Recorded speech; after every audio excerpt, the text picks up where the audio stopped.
जी dear students, कैसे हैं आप? एंड आई विश आप सब ठीक होंगे। आज हम बात करेंगे टेस्ट योरसेल्फ 16.3 की, राइट। और सबसे पहले हम बात करेंगे क्वेश्चन नंबर 1 की। क्वेश्चन नंबर 1 है what happens when ammonium carbamate is heated with steam. Ammonium carbamate, this is ammonium carbamate.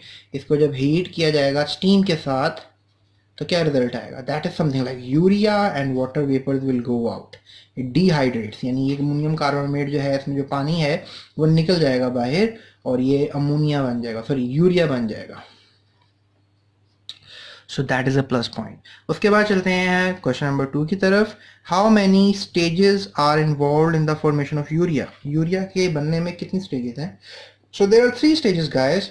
Reaction of ammonia, ammonia के कुछ रिएक्शंस और कार्बन डाइऑक्साइड के साथ रिएक्शंस, यूरिया फॉर्मेशन, यूरिया का बनना, और ग्रेन्युलेशन। ग्रेन्युलेशन का मतलब है कुछ छोटे छोटे से ग्रेन्यूल्स बनना, छोटे छोटे से दाने नुमा चीज़ें बन जाती हैं। यूरिया हमेशा याद रखना छोटे छोटे से दानों की शक्ल में आता है, तो दैट इज ग्रेन्युलेशन, राइट।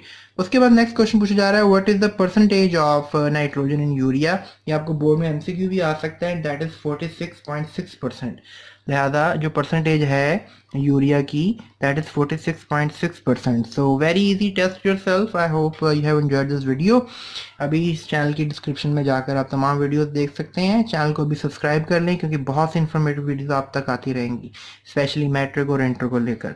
इसके अलावा इंशाल्लाह बीएससी, एमएससी और एमफिल पे भी काम किया जा रहा है इस चैनल के ऊपर। So thank you so much, अपना बहुत ख्याल रखिएगा और दुआ में याद रखिएगा।